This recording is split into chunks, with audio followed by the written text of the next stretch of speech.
housekeeping here. I'm here to talk about TESOL Spain 2023. Are you going to be there? Are you? Guess who else is going to be there? Guess who's speaking? It's me. It's me. Did you guess? Can you tell I'm excited? I'm going to be speaking on Friday the 10th of March at 6:30 in the evening. I'm going to be talking about lexicalizing your grammar, but I'm not just going to be talking at you for 45 minutes. I'm going to give you a bit of blurb at the beginning, and then we're going to create a lesson plan together. So if you want to know an interesting way on how to review and give your students real life language and also produce a lovely interactive interesting lesson at the same time, come to my session and I'll show you how. Will I see you there?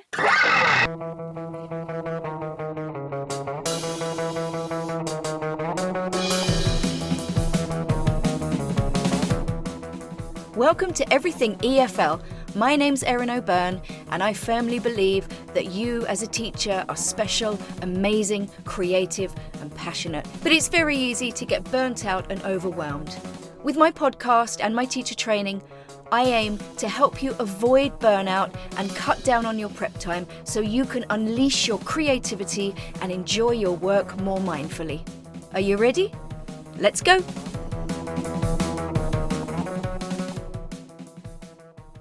Hello, you gorgeous teacher. If you're one of my lovely regular listeners, welcome back. If you're a new listener, you are most welcome. I hope you stick around. Before I introduce my guest, I just have one thing to say. Chat GPT. It is everywhere. It's on LinkedIn. There are articles, there are comments, there are opinions, there are experiments. Everybody has an opinion.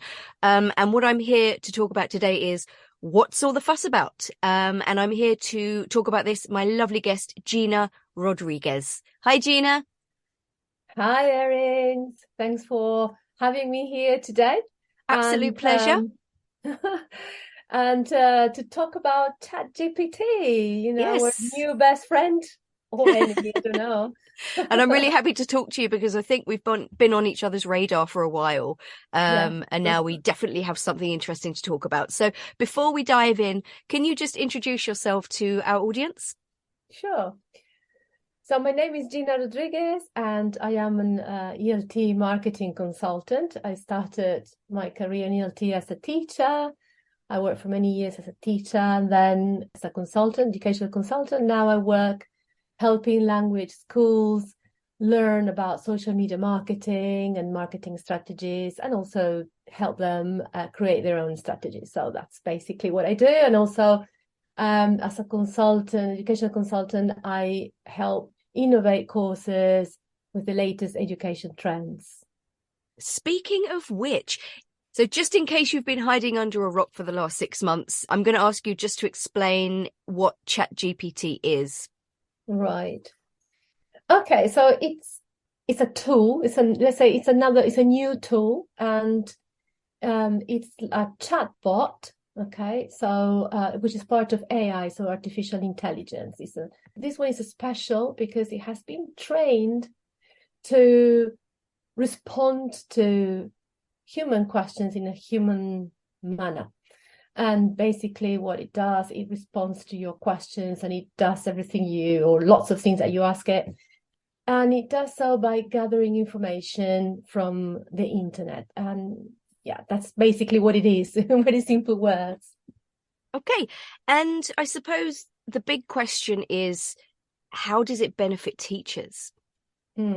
Interesting one. Okay, so first of all, I think it can benefit in many ways as long as you prompt it correctly. Okay, so what happens is that you can ask ChatGPT to do tasks for you, but the quality of the answer is very much connected to the quality of the prompt.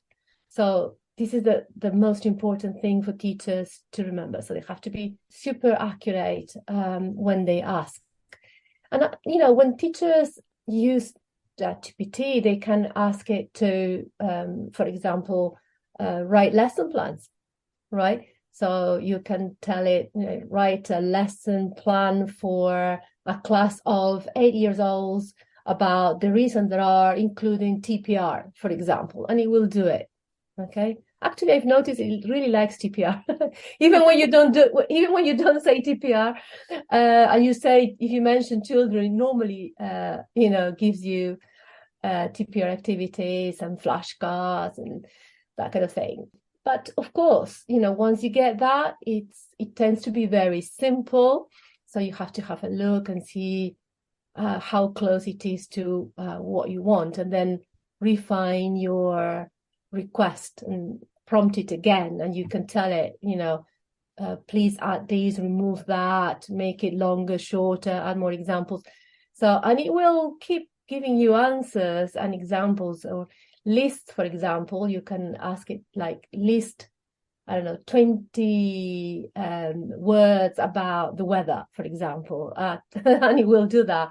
Or write a dialogue and you give the setting, and you can tell it like, write a dialogue that is 250 characters for B1 level in a shop, and it will do it. So it can help you. I think when you are short of ideas, lacking inspiration, you can ask it to help you. Or to give you feedback, for example, as well. You can imagine that you have, as it normally happens, you're correcting homework, and especially when if you have to correct writing for examination, for example, first certificate, whatever. And if you have a doubt, if you're not quite sure, if you want to suggest a different answer, you can type or copy and paste and ask it to give you feedback and say what you're looking for, and it will do it for you.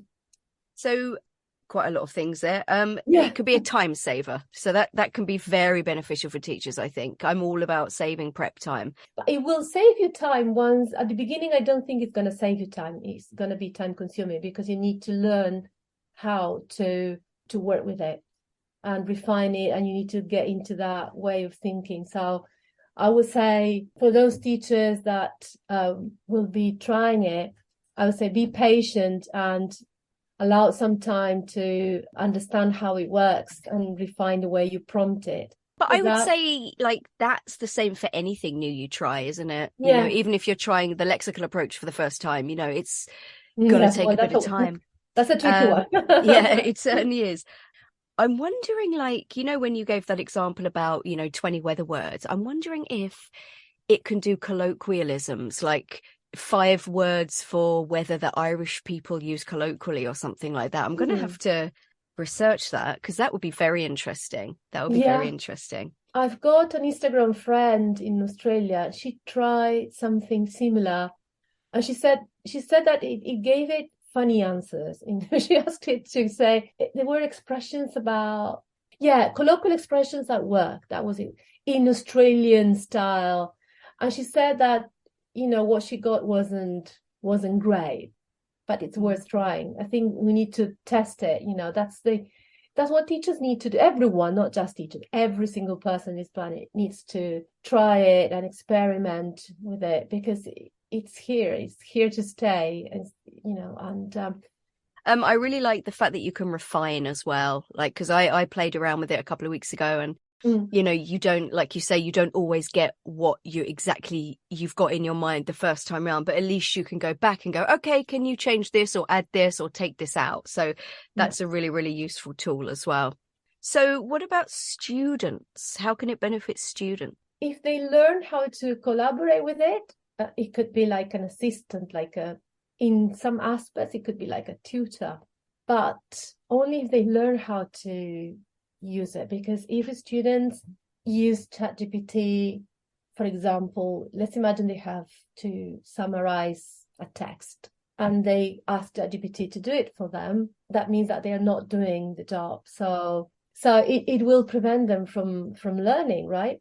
Because Chat GPT will be doing it for them. So in this situation, what the right thing to do is they write the summary, and they could ask Chat GPT to check, for example, if it's got a structure, if it is well structured, if it can be improved in any way, to check the tone, things like that. But as I said, the students need to know that they have to use it as a tool and not to get the tool to do their their homework, for Yeah, example. I think that's a really important point, and I think that's definitely worth talking about with students, and actually maybe going through some questions they could ask Chat GPT and stuff like that. It's when I heard about Chat GPT, I was fascinated and terrified at the same time. And I've been looking at it from an educational point of view and from a marketing point of view, and thinking about my kids when they grow up and young generations, right? And I think it's an amazing tool with great potential, but it's very much like a knife. Mm. And you don't give a knife to a child and until Yeah. that child knows how to use the knife. Do you think like the students who might potentially use Chat GPT to do their work for them, do you think they would be the same students who would probably plagiarize or just generally be lazy anyway? I don't think, do you know what I mean? Yeah, Like, I think that's it a good takes a point. certain kind of student to do that, and certain students won't. But I do think it's worth having that chat in class with them. Absolutely. Absolutely. Because the sooner we pass on this digital literacy, the better.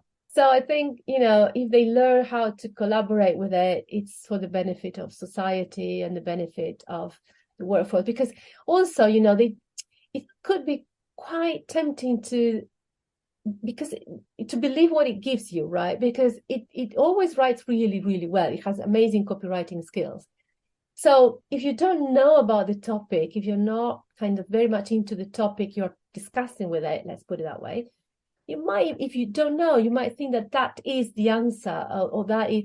So you see the risk here is that students just take what they get without exploring more.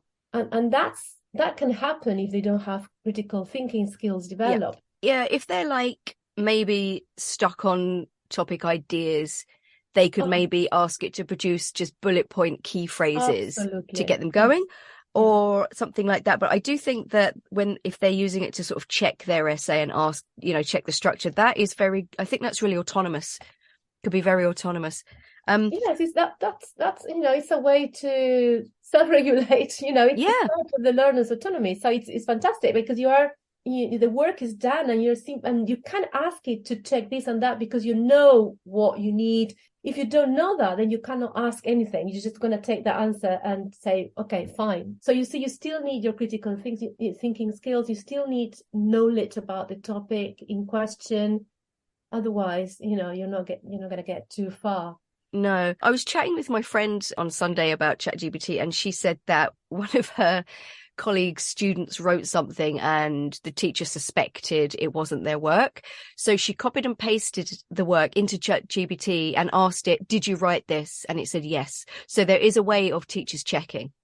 I know, I haven't tried that, but I know I've heard about that as well.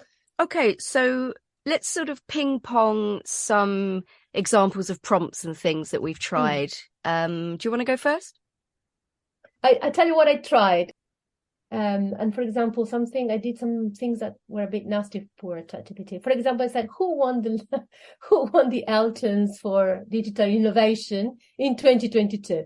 And the answer was, I don't know.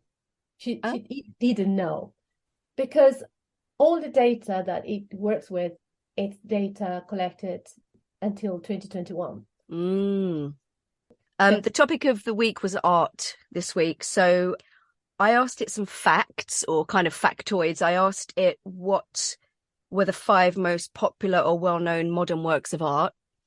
And they had a brief description. So that was good because it's not my thing at all. And then I asked it something like, can you write a short text for C1 English students about how to interpret modern art? And it was actually quite good. It gave me sort of 4 or 5 nice sort of brief paragraphs about what to consider and things like that. So that started off a lesson where they highlighted the key phrases from there, and I printed those 5 works of art and I put them around the room, and they used the information to talk about it and try and interpret it. And then they lifted up the work of art and saw when it was painted, who painted it or made it, and just a very brief description of the meaning behind it. So that was good. That was fun. So it gave me information that I didn't know, which was great. Did you check that information? No. But I think, the most popular works of art would be a very subjective question anyway. I just needed 5 works of art. Yeah. So That's the thing. You don't know. Yeah, you never know with it where it's taking the information from. We know it's out from the internet, but we don't know the source. I'd say somewhere Western, because it was all sort of like Andy Warhol and Picasso. Yeah, but like the source, right? It's one thing that, for Yeah. example, if you go to Google and you find you type the same question, you will find, for example, websites from museums, maybe from the Tate Gallery. So you know that that is a reliable source. Whereas if you find like a random website, you know that that's not going to be that reliable. So that's the risk with Chat GPT for lots of topics. Yeah, maybe in a different context, definitely. That's something that I didn't really consider. Yeah, interesting. I asked it to create a 250-word text about the Banksy shredding incident, using some idioms and complex sentences, and generate questions as well. So it did that. That was great, just to give some background. And then we watched the video and we kind of discussed it and stuff. So that was good. Anything else for you? Questions that I asked. Yeah, I did I thought, like, for example, for a teacher that needs to create a fill in the gaps. Okay. So I did create a fill in the gap with sentences about using irregular verbs about last weekend, something like that. Something very simple. I was inspired with my son's lesson, and it did. And it was nice, interesting, that word. But it tends to be sometimes too robotic. Yes, I noticed that. I asked it to create a couple of dialogues for me. One was kind of in an art gallery, including some various phrases, but it was a little bit stilted. Definitely, it wasn't quite natural. I had to change a few things. And concerning instructions, I asked it to create a dialogue.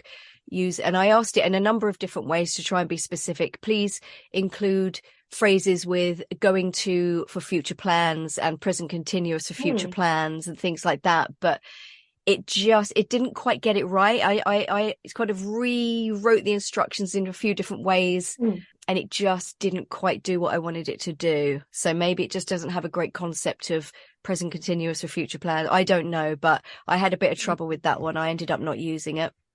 How do you think students, this is just an extra question here, like, is there any way students could use it in class somehow? Yeah. So Chat GPT, which belongs to OpenAI, also OpenAI has part of it produces pictures from text. And this is the interesting bit. Okay. So if you type, you tell it what kind of picture you want, you type it and you will get the picture. So you can create surreal photos, and you can tell in which style and the type of lighting and all sort of things.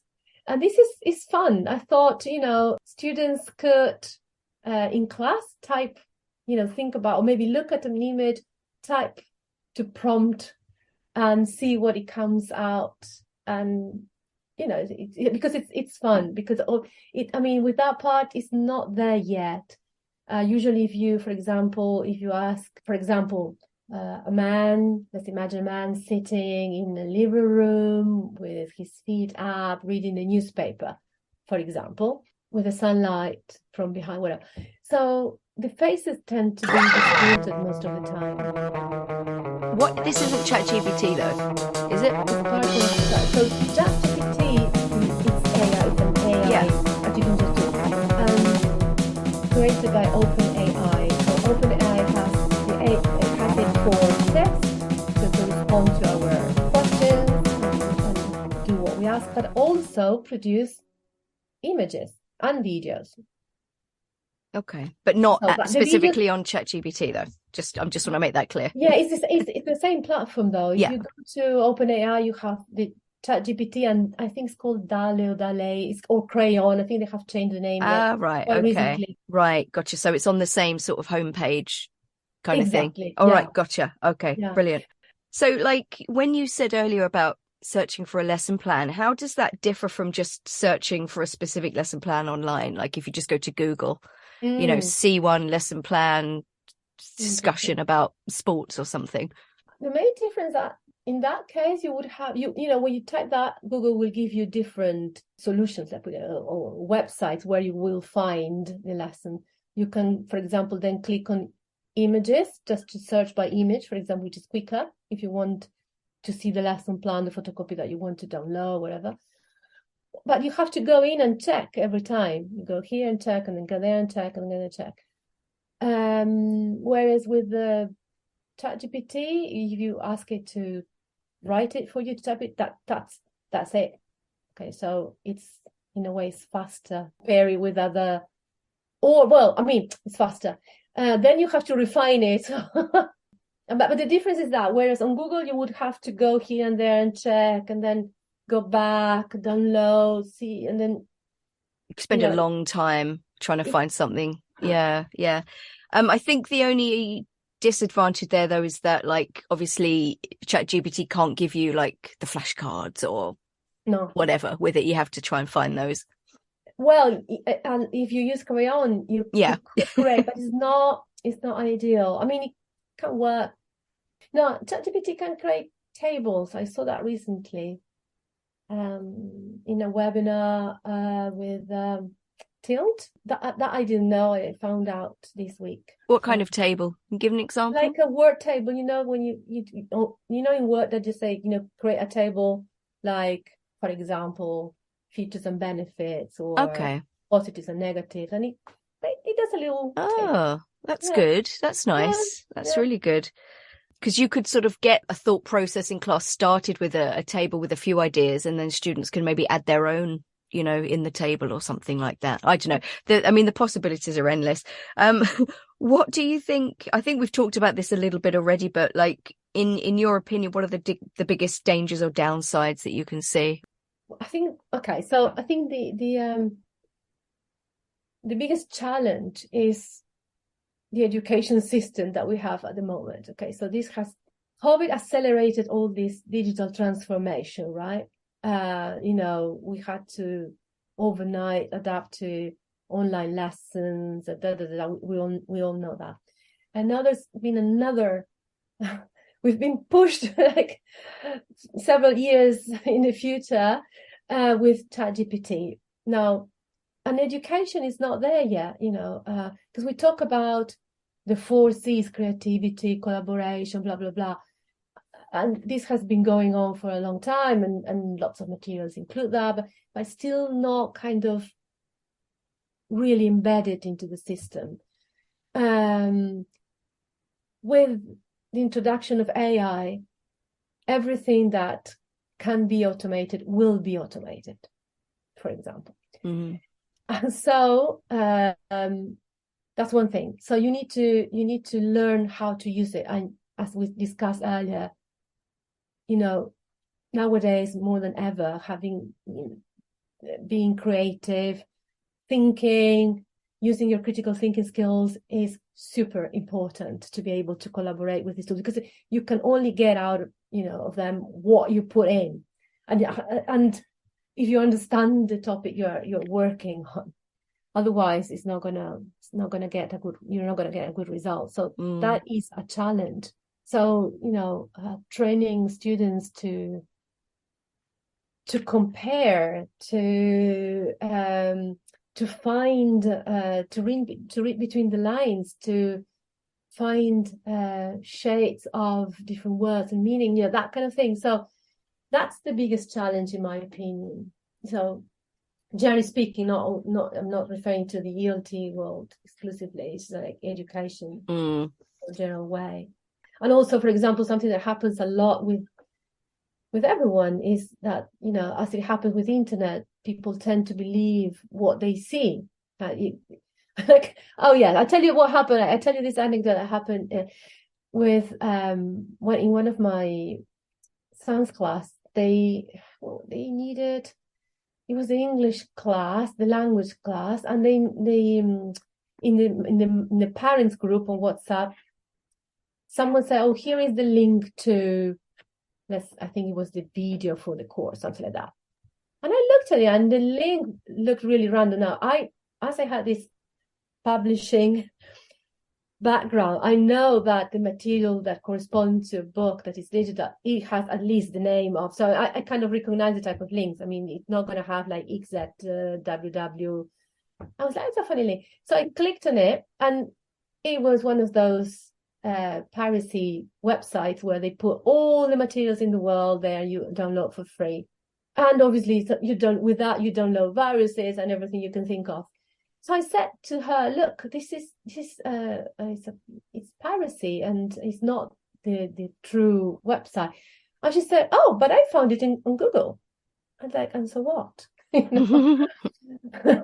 What does it mean? It's not that everything that you will find on the internet is true and it's accurate. And that's why I say that understanding the source of the content, something to consider, definitely. Absolutely.